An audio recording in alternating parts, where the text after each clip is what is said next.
I'm Rachel, and when I was 15, my parents left me at a crowded mall. Not by accident, not because they forgot me, but because they wanted to teach me a lesson. I never went back. But years later, when I had finally built a life of my own, they found me again. Not because they loved me, but because they wanted control. They tried to take everything from me.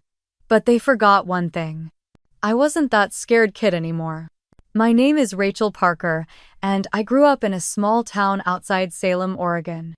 I was used to the punishments, the cold silences, the way my dad, Magnus, would slam the doors just to watch me flinch.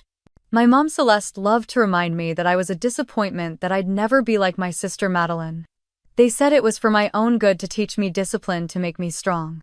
I just learned how to stay quiet, how to disappear inside myself so I wouldn't get yelled at. That summer they told me we were going to Portland for back-to-school shopping. I almost believed it, almost felt a flicker of hope that maybe, just maybe, they would treat me like they treated Maddie. We drove in silence, Magnus tapping the steering wheel, Celeste scrolling through her phone. I stared out the window watching the trees blur by, pretending I was somewhere else. When we got to the mall, Celeste told me to grab sodas from the food court while they parked the car. I nodded, clutching the crumpled $5 bill she handed me, trying not to think about how my stomach felt like it was folding in on itself. The mall was busy, filled with the hum of conversations, the smell of pretzels and coffee mixing in the air. I stood in line, my hands shaking as I counted the bills in my pocket, hoping they wouldn't yell at me if I got the wrong change. The girl at the counter handed me the sodas, her smile tight and practiced. I turned away, balancing the cups in my hands, weaving through the crowd. That was when my phone buzzed, the screen lighting up with a message from Celeste. "Let's see how you find your way home." At first, I thought it was a mistake. A cruel joke, maybe. I laughed, a small shaky sound, and texted back. "Where are you?" No response.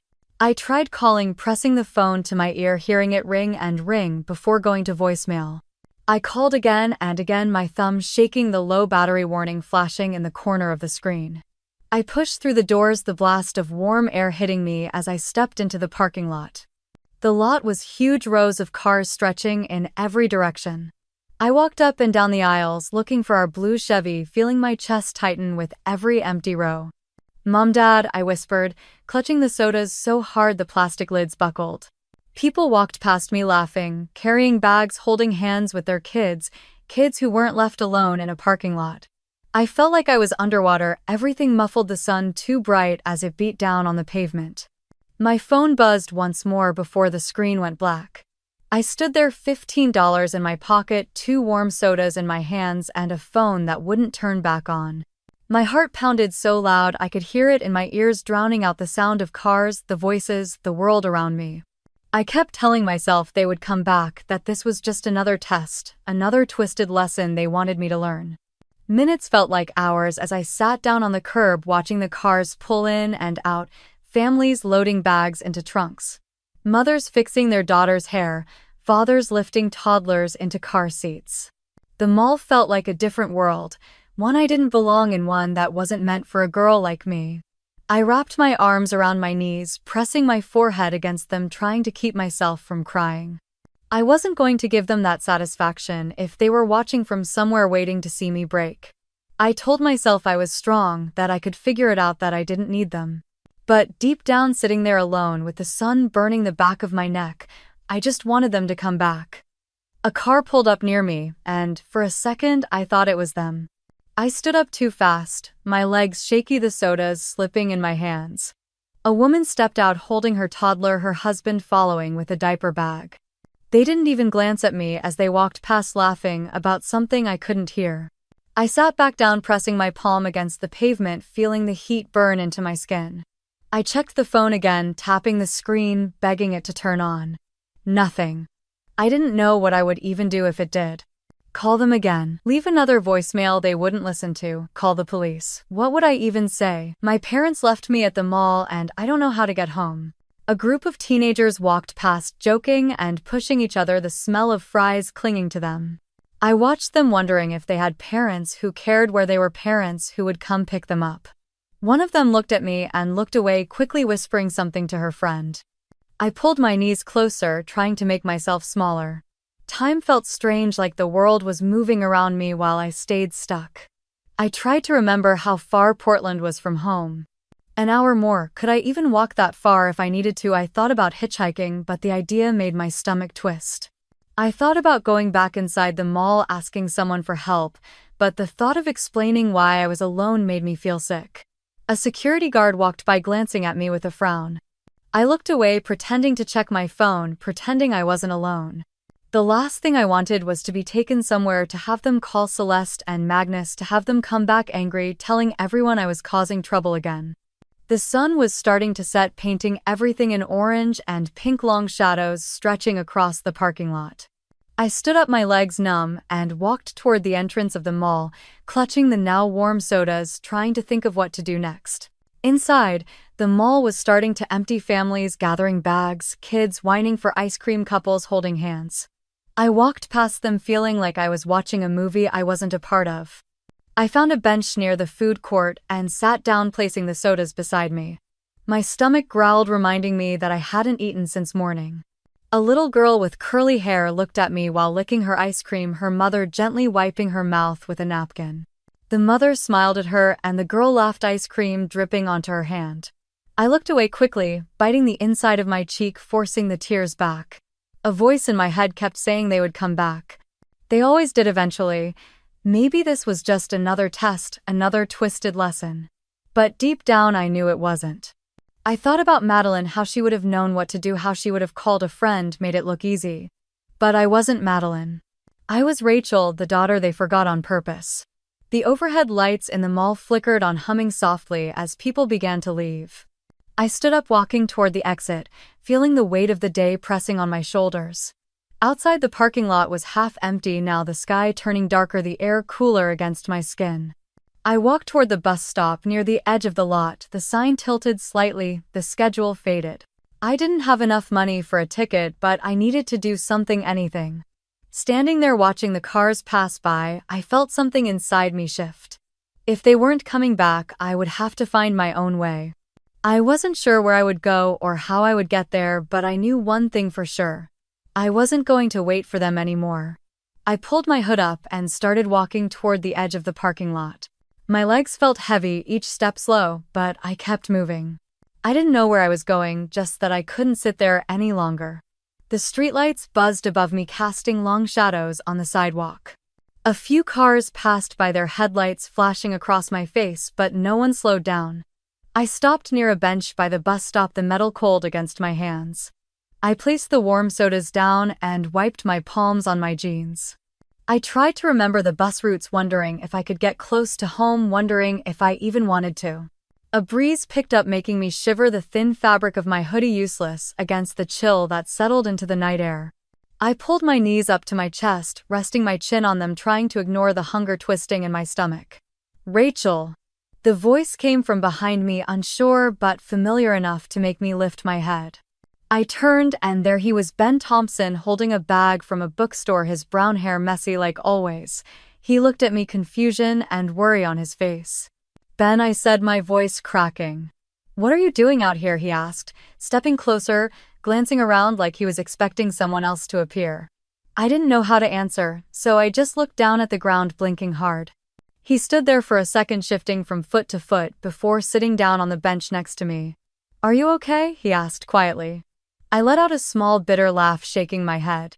No, I whispered. They left me. His eyes widened, his mouth opening like he was going to say something, but he stopped, looking at me like he wasn't sure he heard me right. My parents, I said, my voice shaking now. They left me here. They're not coming back. Ben was quiet, his eyes searching my face. I could see the moment it clicked, the way his jaw tightened, the way he looked down at his hands clenched in his lap. Come on, he said, standing up and reaching for my arm. I pulled back a little, confused.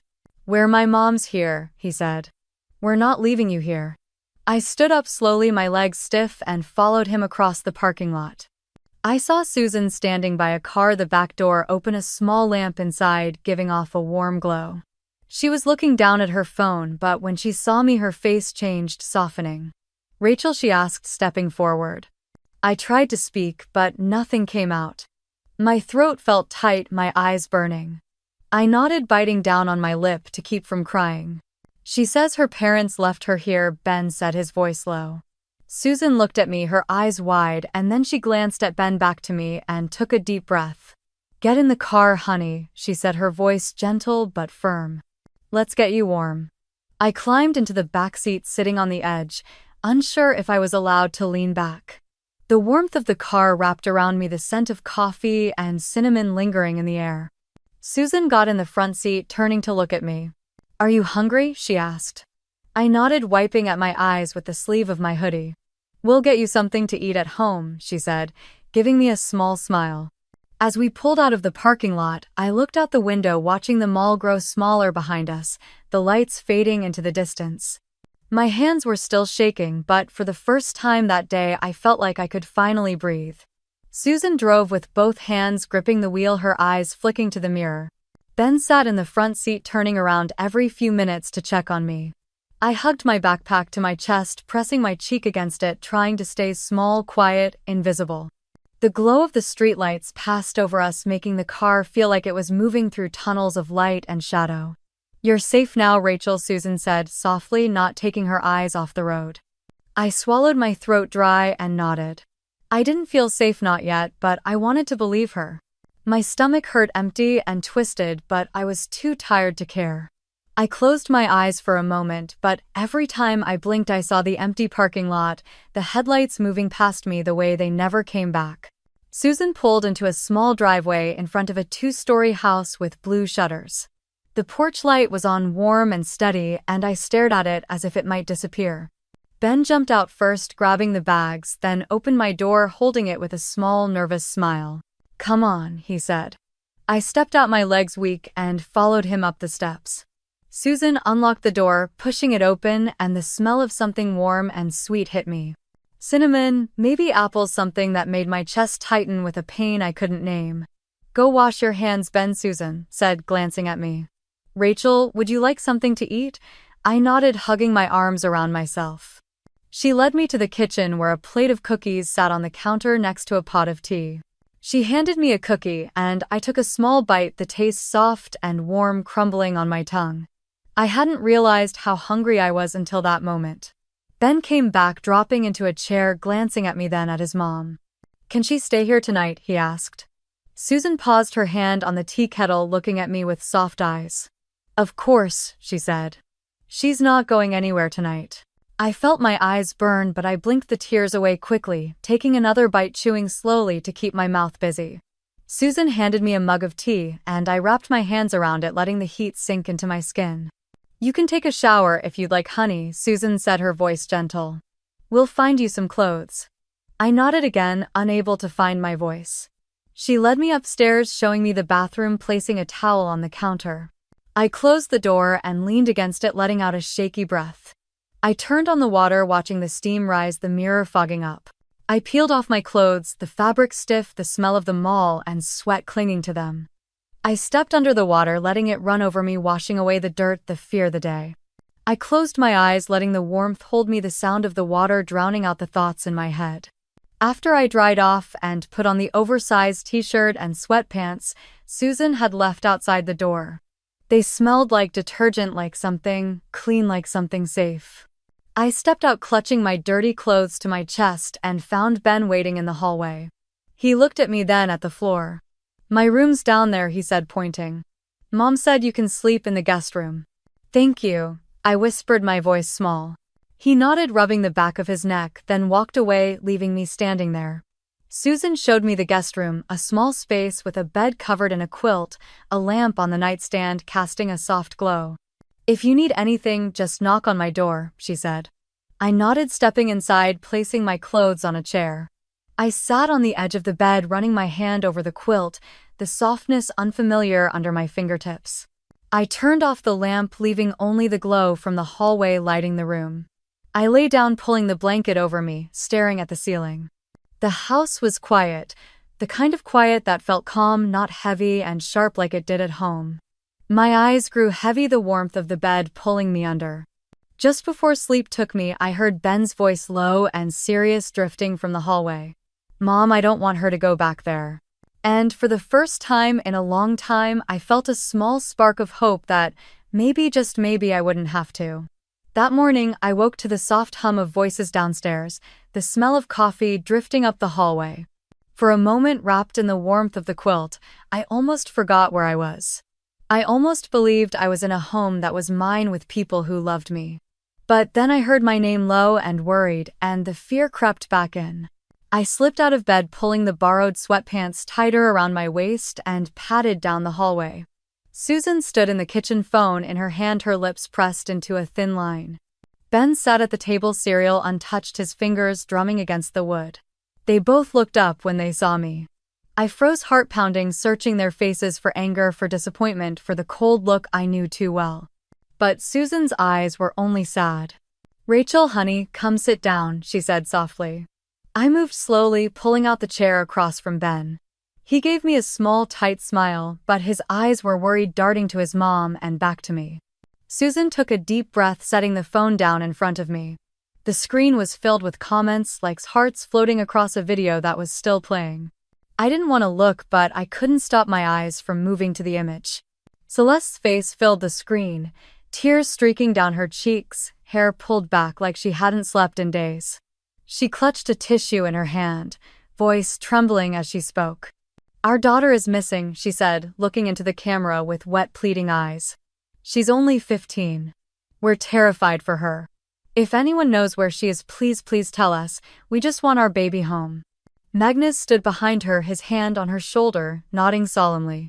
"She's just a child," he said, his voice rough with fake emotion. "She doesn't know what's best for her. We're begging anyone out there to help us bring our daughter back." Below the video, there were pictures of me. One from a birthday when I was 10, my face lit up by candles, smiling at the camera. Another of me in a school play, dressed as a tree, my face painted green, grinning shyly. The caption above the photos read, "We miss our little girl. Please help us find her." I felt the world tilt, my stomach tightening into a hard knot. I tried to speak, but the words stuck in my throat. My hands shook as I scrolled, reading the comments.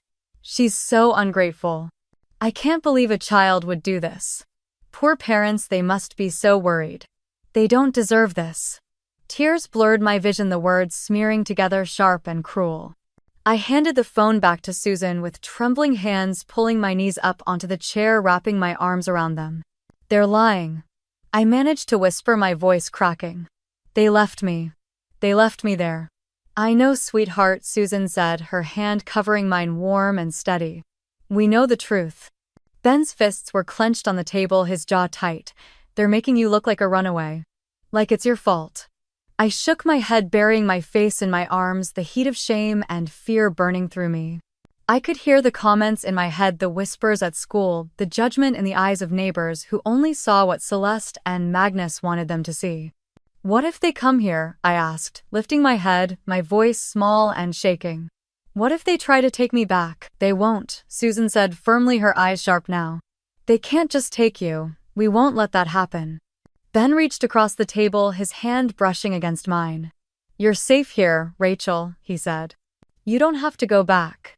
A sob escaped before I could stop it, and I pressed my hand over my mouth, trying to swallow it down. Susan moved to my side, wrapping her arms around me, holding me close. I felt her heartbeat against my cheek, steady and calm, nothing like the cold, sharp silence of home. For the first time, I let myself cry in front of someone else, the tears soaking into Susan's sweater, my shoulders shaking as I let the fear pour out of me. She didn't pull away. She didn't tell me to stop. When the tears slowed, Susan pulled back, brushing the hair from my face. "We're going to call child services today," she said softly. "We're going to make sure you're protected." Fear flickered again, but I nodded, wiping my face with the sleeve of my sweater. Ben was still watching me, his eyes calm but fierce. "You're not alone anymore," he said, and for the first time I almost believed it. Susan stood up, grabbing her phone again, her face set with quiet determination. "I'm going to make some calls," she said, squeezing my shoulder before stepping into the hallway. Ben stayed seated across from me, drumming his fingers on the table, eyes flicking toward me every few seconds. I tried to swallow the knot in my throat, my eyes darting around the room, noticing the family pictures on the walls. Pictures of Ben as a kid, smiling with missing teeth, standing next to Susan and Michael in front of a Christmas tree. Pictures of a family that wanted him. The sound of Susan's voice drifted in from the hallway, low and firm, and I could hear her saying my name, explaining, repeating. She was left there. She has nowhere else. I closed my eyes, trying to block out the fear crawling back and reminding me that even if I was safe for now, they were still out there. Magnus. Celeste. The way Magnus would slam the doors so hard the windows rattled, the way Celeste's smile would tighten when she was about to say something that would cut deeper than any slap. Ben's chair scraped against the floor as he stood, pulling me out of the memory. "Come on," he said, jerking his head toward the back door. "Let's get some air." I followed him out to the small backyard, the cold morning air hitting my skin, making me shiver. Ben sat down on the back steps, and I sat next to him, pulling my knees to my chest, the borrowed sweatpants brushing against the wooden steps. "I know it's scary," Ben said after a moment, staring out at the fence. "But my mom's not going to let them take you. They're going to make everyone think it's my fault," I whispered. Ben glanced at me, his eyes sharp. "Anyone who believes them doesn't know you." I didn't answer, staring at the frost on the grass, the way it sparkled in the early sunlight. A bird landed on the fence, chirping once before flying off, and for a moment the world felt quiet, almost normal. Susan came out holding her phone, her face pale but calm. "Child services will come by this afternoon," she said. "They'll talk to you, Rachel, but I'll be here. We'll figure this out." I nodded, fear curling in my stomach, but I forced myself to take a deep breath. Later that day, Ben and I sat on the couch, the television on, but neither of us watching. Susan's phone buzzed, and she glanced at it, her expression freezing for a split second before she let out a breath. "What is it?" Ben asked, sitting up straighter. Susan turned the phone so we could see. "A post on Facebook with my face, the picture of me when I was 10, smiling with cake on my cheeks. Above it in bold letters, 'Our daughter is missing. Please help us find her.' There were hundreds of comments. 'Praying for you. She'll come home.' Such an ungrateful child." My hands started to shake as I scrolled through, seeing names I recognized. Neighbors. Parents from school. Even one of my teachers commenting, "Stay strong, she'll come back." "They're making me look like I ran away," I said, my voice small. Ben leaned forward, anger flashing in his eyes. "They're lying. Everyone's going to see it eventually." Susan sat down next to me, pulling me into a side hug. "It doesn't matter what they say, Rachel. We know the truth." I wanted to believe her, but the words on the screen felt like they were pressing down on me, making it hard to breathe. That night, as I lay in the guest bed, I heard Ben's voice in the hallway again, low and angry. "Mom, they're tagging my photos. They're commenting on my page. They're saying we kidnapped her." Susan's voice was calm but tight. "I'll handle it." I rolled over, pulling the blanket tighter around me, staring at the shadows on the wall. I thought of the way Celeste would look at me when I tried to speak, the way Magnus would laugh when I cried. I thought of the empty parking lot, the cold concrete under my shoes, the way they never looked back. The fear was there, but under it something else was growing. A small spark of anger, burning steady and quiet. They weren't going to take me back. They weren't going to control me anymore. Not ever again.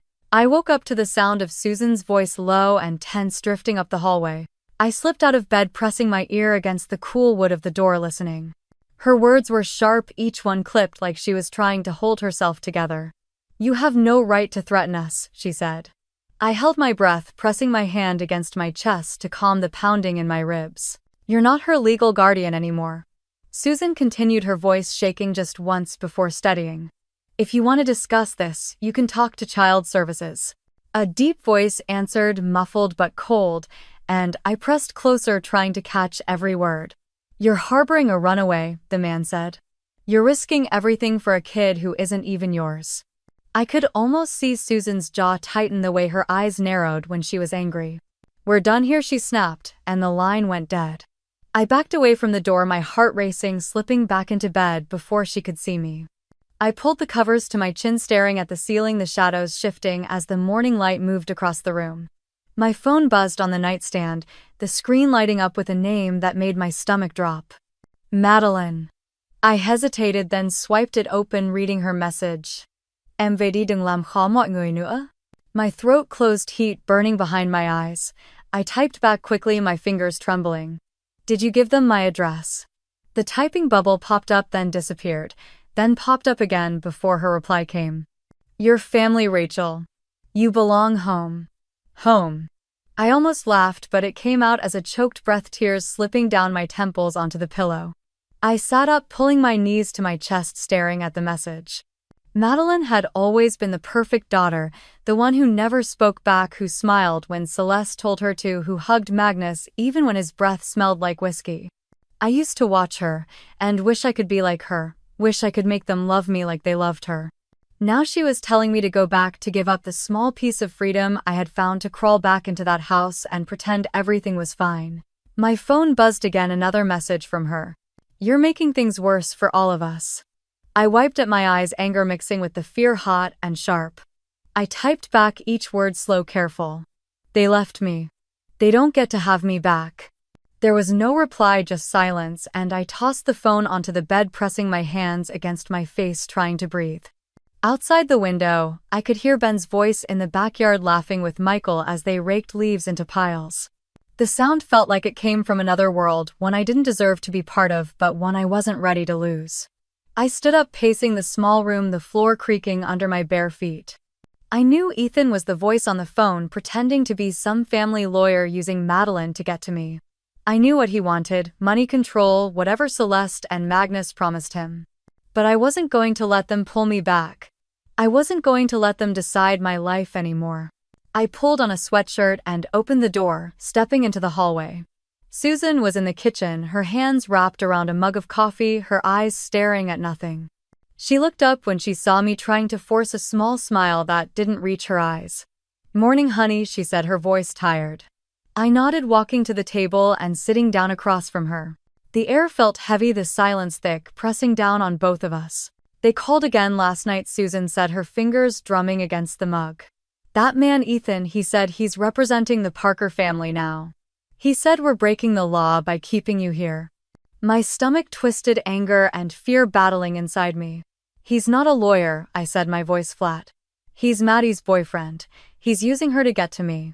Susan's eyes softened, but her jaw tightened. I know, sweetheart. But they're pushing hard. I could feel it, the walls closing in the way they always did when Celeste and Magnus wanted something. They would push until I gave in, until I broke. But I wasn't going to break this time. The front door opened and Ben stepped in, stomping snow off his boots, his cheeks red from the cold. He looked between us, reading the tension in the room immediately. What happened now? He asked, dropping his backpack by the door. Susan sighed, rubbing her forehead. Ethan called again. Ben's hands clenched at his sides. They can't just take her back. They can't. They're trying to scare us, I said, forcing my voice to stay calm. Ben walked over, placing a hand on my shoulder, grounding me. They're not going to win. I pulled out my phone, staring at the last message from Maddie, her words still sharp in my head. Your family, Rachel. You belong home. Home. It wasn't home, it was a cage. I started typing, my thumbs moving fast, each word cutting through the fear. You gave them my address, didn't you? It took a few minutes before the typing bubble appeared, then disappeared, then appeared again. I had to, Rachel. They're our parents.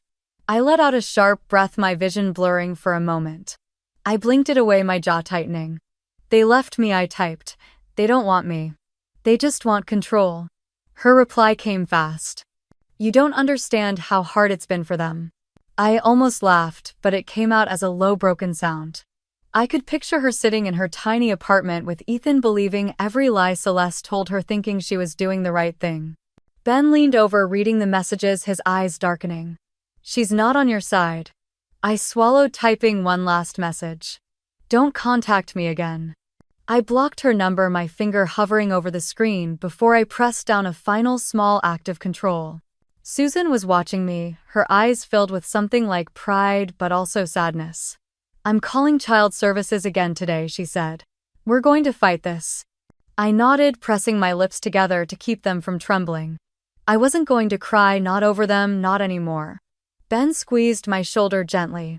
You're not alone, Rachel. I looked at him, really looked, and saw the promise in his eyes.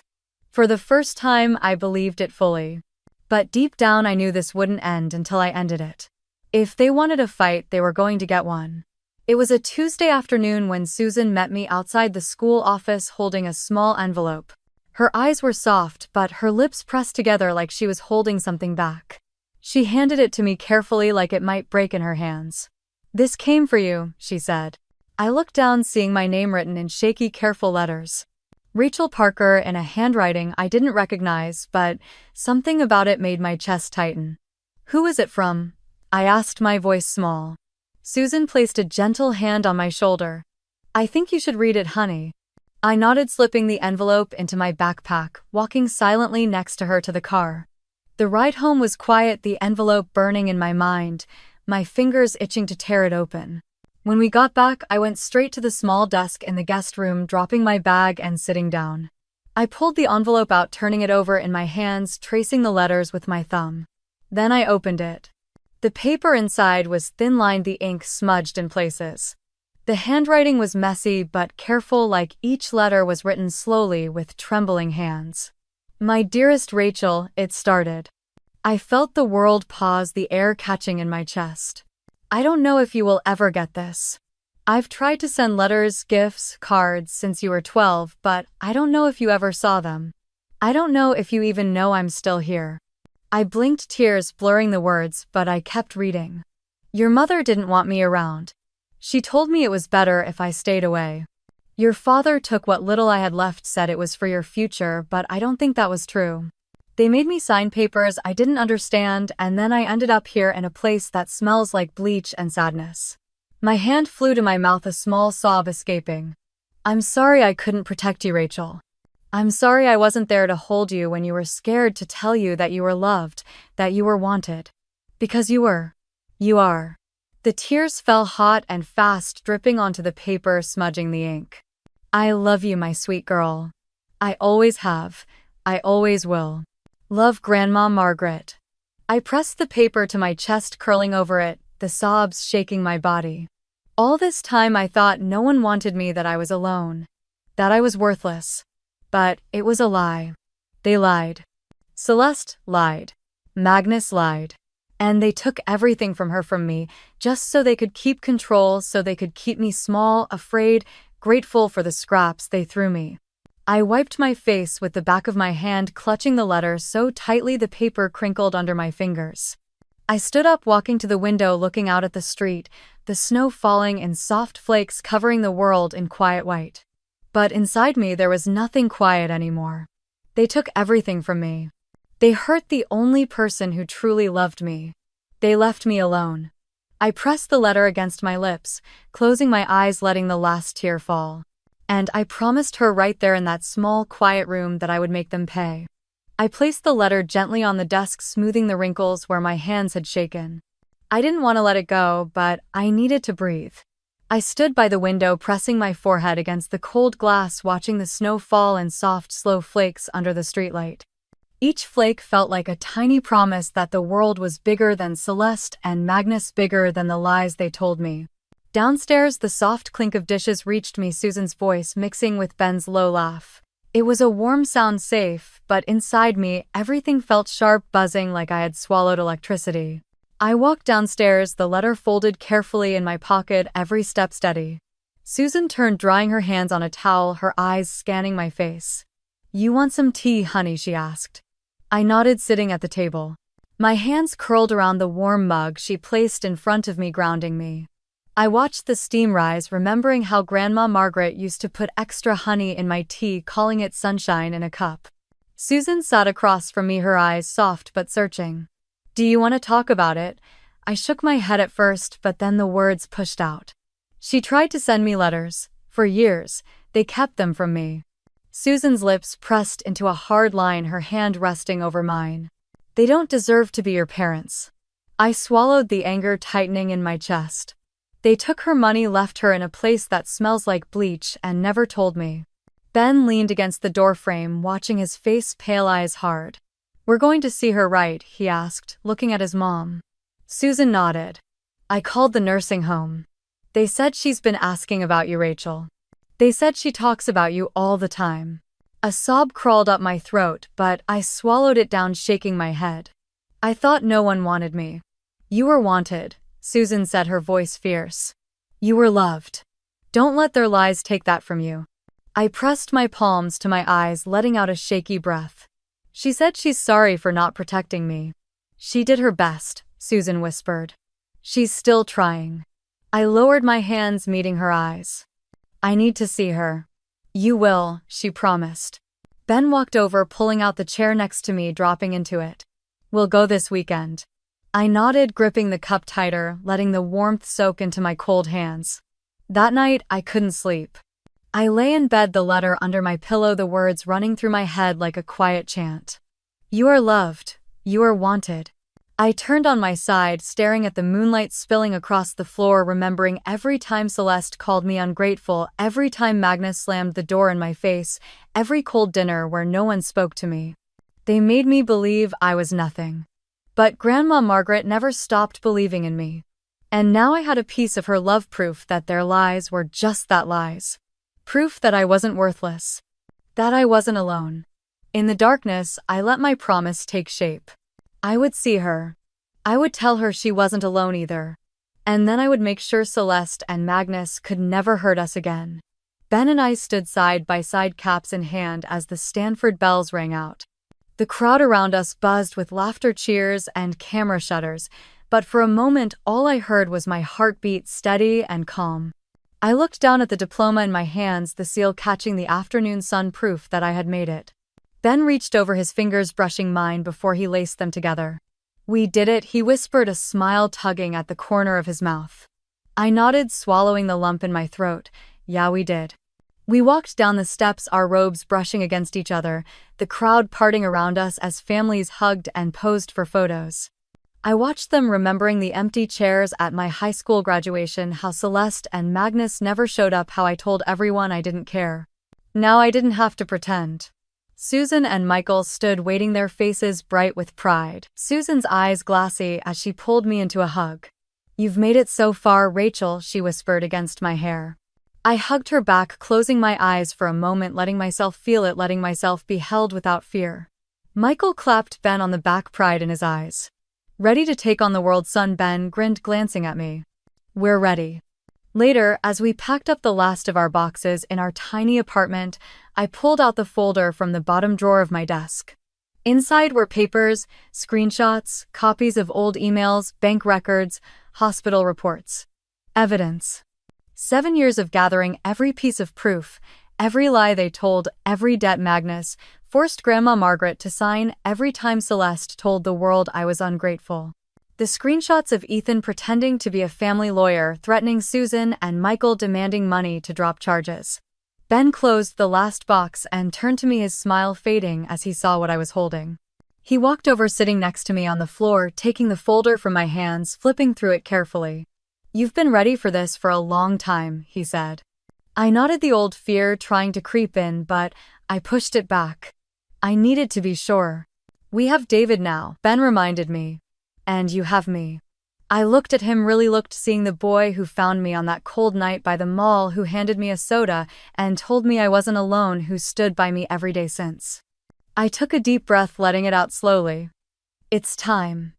That afternoon we drove to David's office in downtown Seattle, the clouds hanging low over the city, the rain tapping softly against the windshield. Ben parked the car, glancing at me. You sure you're ready? He asked. I nodded, gripping the folder in my lap. I'm ready. Inside, David's office smelled like coffee and old paper, the hum of the city muffled by the thick windows.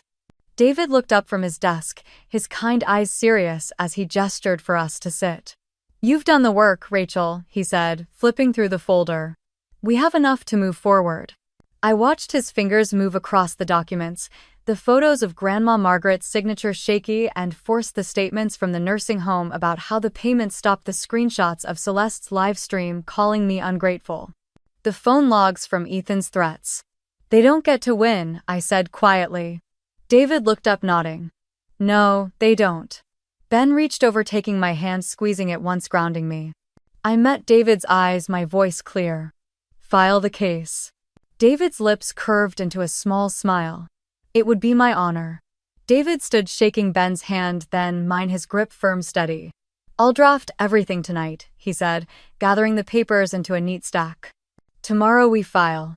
I nodded, pressing my palm against the folder, feeling its weight, the years of fear and anger it carried. As we stepped out into the Seattle drizzle, Ben opened the umbrella, holding it over us, while we walked toward the car. The city lights reflected on the wet pavement, painting the streets with streaks of red and gold. We didn't speak for a while, the soft patter of rain on the windshield filling the silence. Ben kept glancing at me, his hand resting near mine on the console, close enough that I could feel his warmth. "You okay?" he asked finally. I turned to him, letting out a breath I didn't realize I was holding. "Yeah. Just. It's finally happening." Ben's lips twitched into a small smile. "It's been a long time coming." I nodded, looking out the window, watching the lights blur past. They don't get to hide anymore. Back at our small apartment, I placed the folder carefully on the kitchen table, the lamp above casting a soft glow on the documents. Ben locked the door, setting his keys down, then came to stand beside me. "You did this," he said quietly. "You survived them. Now you're going to beat them." I felt my throat tighten, but I pushed the tears back, swallowing them down. "We did this," I corrected, looking up at him. His hand found mine, his thumb brushing over my knuckles, grounding me the way he always did. "We did." We spent the evening going over the final details, Ben helping me scan a few last documents, saving them to our encrypted drive, labeling each folder with dates and notes. The room felt heavy with purpose, but under it there was a quiet sense of hope, a calm I hadn't felt in years. Around midnight, I closed the laptop, leaning back in my chair, exhaustion washing over me. Ben stood stretching, then pulled me into a hug, his chin resting on the top of my head. "You're incredible, you know that," he murmured. I let out a small laugh muffled against his chest. "I'm just tired." "Yeah," he said, pulling back to look at me, "but you're also brave." I held his gaze, letting his words sink in, letting myself believe them, even if just for a moment. Just as I was about to speak, my phone buzzed on the table, the vibration sharp in the quiet room. I glanced at Ben, then reached for it, the screen lighting up with an unknown number. I hesitated, then answered, pressing the phone to my ear. "Hello." A woman's voice came through, shaking, breathless. "Is this Rachel Parker?" "Yes," I said slowly, my pulse picking up. I'm so sorry to call you like this, but your grandmother, Margaret. She's been put out of the facility. She's sitting outside alone. She doesn't know where to go." My vision swam, my fingers tightening around the phone. "What? Why?" "They stopped paying her fees. They said her family refused to help. She keeps asking for you." The room felt too small, the walls pressing in. I looked at Ben, his eyes wide, his jaw clenching as he listened. "Where is she?" I managed to ask, my voice cracking. The woman gave me the address, her voice gentle, apologetic. I ended the call, my hand trembling as I lowered the phone, looking at Ben. "She's outside," I whispered. "They left her." Again. Ben's hand found mine, gripping it tight. "We'll get her, Rachel." I nodded, swallowing the sob rising in my chest. This wasn't over. They weren't done taking from us. But neither was I. Ben drove the streets of Seattle, wet and glinting under the streetlights, as we pulled into the small park. I saw her before we stopped, sitting on a bench near the edge of the path, a thin sweater pulled tight around her shoulders. Her hair was thinner, whiter than I remembered, her small frame shaking in the cold. I stepped out before the car had fully stopped, my boots splashing in a puddle as I ran toward her. "Grandma," I called, my voice breaking. Her head jerked up, her red-rimmed eyes scanning until they landed on me. They softened, filling with tears, and her lips trembled. "Rachel," she whispered. I dropped to my knees in front of her, taking her cold, frail hands into mine. "I'm here," I said, my voice steady even as tears rolled down my cheeks. "I've got you now." She reached up, brushing a tear from my cheek with trembling fingers. "I knew you'd come," she whispered. I helped her to her feet, wrapping my arm around her as Ben appeared with a blanket, draping it around her shoulders. She leaned into me, her small frame light, but her presence grounding me in a way nothing else could. We drove back in silence, her hand in mine the whole way, her thumb brushing back and forth like she was reassuring herself that I was real. At the apartment, Susan had already prepared a warm meal, the smell of soup filling the space. Grandma Margaret sat at the small table, her eyes scanning the photos on the wall, the plants on the windowsill, the small touches that made this place feel like home. "Thank you," she whispered to Susan, her eyes shining. "Your family," Susan said softly, her hand resting on Grandma's shoulder. That night, as she settled into the guest room, I sat on the edge of the bed holding her hand. She looked at me, her eyes tired but warm. "You've grown into a strong woman," she said. "I had to," I whispered. She nodded slowly. "And now it's time they learn what that means." The next morning we stood outside the courthouse, the gray clouds heavy above, a cold wind brushing against my face. Ben stood beside me, his hand resting on the small of my back, grounding me. David met us at the steps, his briefcase in hand, his eyes calm and focused. "Are you ready?" he asked. I looked at him, then at Ben, then back at the courthouse doors. "Yes," I said. "I'm ready." Inside, Celeste and Magnus sat at the defendant's table, Celeste's eyes red, makeup smudged, Magnus's jaw clenched tight, refusing to look at me. Madeline sat in the back, her hands twisting in her lap. Ethan beside her, a smug look on his face, tapping his foot as if he was bored. David stood, presenting the evidence with steady, clear words. The papers showing how they abandoned me at 15. The bank statements proving Magnus drained Grandma's account, forging her signature. The video clips of Celeste's live stream calling me ungrateful, rallying strangers to shame me. The recordings of Ethan's threats, demanding money, pretending to be a lawyer. As the evidence piled up, the smugness on Ethan's face faltered, Madeline's eyes widening, tears spilling as she turned to him, whispering, "Is it true?" Ethan tried to stand, but officers stepped forward, placing him in handcuffs. The clink of metal echoed in the silent room, Madeline letting out a soft sob as Ethan was led away.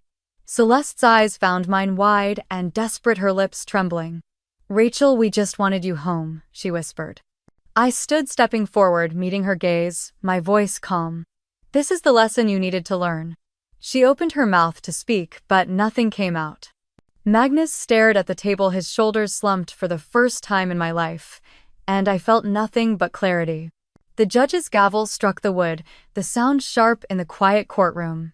David gathered the last of the papers, sliding them into his briefcase, nodding once at me, calm and certain. I stood, my legs steady, my hands no longer shaking. Across the room, Madeline pressed a hand to her mouth, tears streaking her makeup as she watched Ethan being led away in handcuffs, his face pale, eyes darting around for a way out.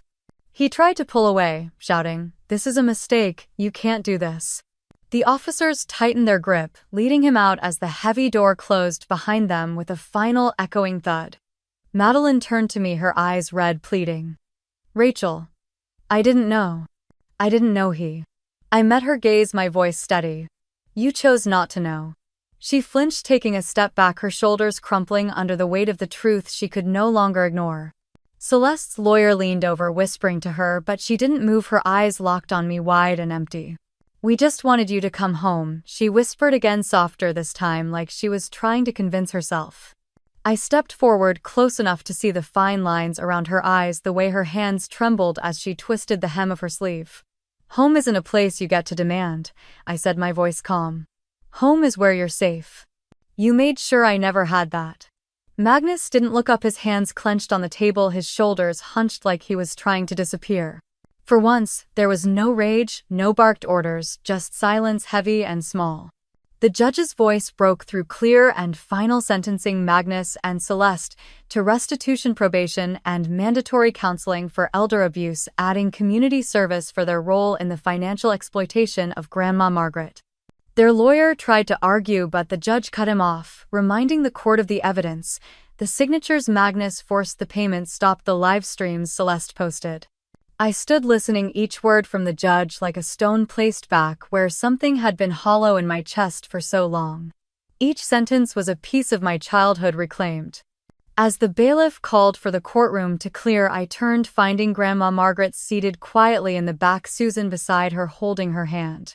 Grandma's eyes glistened, but she smiled, small and proud. I walked to her, kneeling down, taking her hand in mine. "It's over, Grandma," I whispered.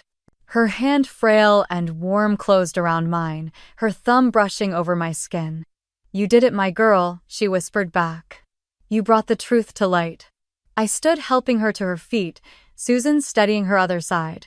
Ben was waiting at the doors, his eyes on me, a quiet pride in his gaze. We stepped out of the courthouse, the cold Seattle air brushing against my face, the wind carrying the scent of rain and salt from the bay. I closed my eyes, breathing it in, letting the noise of the city wrap around me. For the first time, there was no weight pressing on my shoulders, no fear clawing at my throat. I stepped forward, the wind lifting strands of my hair, the city alive around me. And for the first time, I was truly free. I woke up to the soft light of dawn spilling across the ceiling.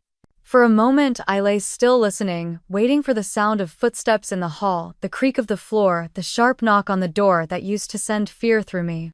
But there was nothing. Just the quiet hum of the city waking up, the distant sound of seagulls over the bay, the soft rustle of Ben breathing next to me.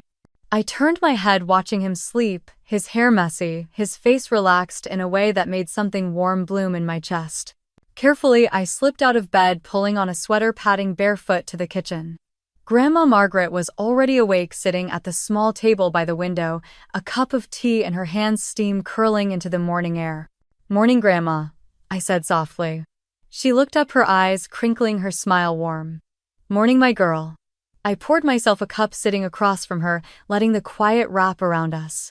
The light caught her silver hair, and for a moment I just let myself watch her, memorizing every line, every freckle, every piece of her that I almost lost. "You look peaceful," she said, her voice soft.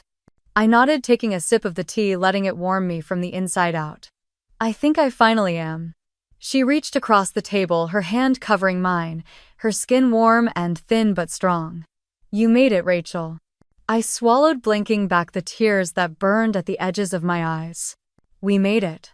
Ben appeared in the doorway, rubbing sleep from his eyes, smiling when he saw us. He leaned down, pressing a kiss to the top of my head before stealing a sip of my tea. "Hey," I protested, a small laugh breaking free. He grinned, settling into the chair next to me. "You two are up early." "Couldn't sleep," I said, shrugging. "I could," Grandma said, a twinkle in her eye. "First time in years." We all laughed, the sound soft, filling the kitchen in a way that made it feel like home. Later that morning, I stood on the balcony, a blanket wrapped around my shoulders, looking out over the Seattle skyline. The sun was rising, painting the buildings in soft gold, the bay sparkling in the light. I thought about everything it took to get here. About the mall where they left me. About the years of fear, of loneliness, of wondering if I was worth loving. About finding Ben, finding Susan, and Michael, finding my way back to Grandma. About standing in that courtroom, looking Celeste in the eye, and refusing to be afraid. About the promise I made to that scared, lonely girl sitting on the curb with a dead phone and empty pockets. I kept that promise. I saved her. And now, standing here, the city alive around me, the air cool and clean, I let myself breathe. Really breathe. Because I wasn't that girl anymore. I wasn't the child they left behind. I wasn't the secret they tried to bury. I was free. And I was home. Ben stepped out onto the balcony, 2 mugs of coffee in hand, the steam curling in the morning chill. He handed me one, his hand brushing mine, warm and steady. I took a sip, letting the heat settle into me as I leaned against him, feeling his arm slip around my waist. Thinking, he asked quietly. I nodded, watching the sun rise over the Seattle skyline, the light catching on the glass buildings, painting them gold. "About how far we've come." He pressed a kiss to the side of my head. "We did it." I turned to look at him, seeing the boy who found me, the man who stood beside me in court, the partner who built a life with me. "Yeah," I whispered. "We really did." Inside, Grandma Margaret sat at the kitchen table, a soft blanket around her shoulders, her hair tied back in a loose bun. She was humming softly as she flipped through an old photo album, her fingers pausing on a picture of me at 10 years old, my smile wide and gap-toothed. I walked over, sitting beside her, letting my head rest on her shoulder. She turned, pressing a kiss to my hair. "You were always brave," she whispered. I closed my eyes, letting the warmth of her words sink in. "I learned it from you." She chuckled softly, the sound filling the room like sunlight. "And look where you are now." I looked around, taking in the small apartment, the plants on the windowsill, the photos of our team at the company we built, the shelves lined with books, the warmth that filled every corner. It wasn't a mansion, but it was ours. It was safe. It was home. Ben sat across from us, scrolling through the company's reports on his laptop, looking up to smile at me every few minutes.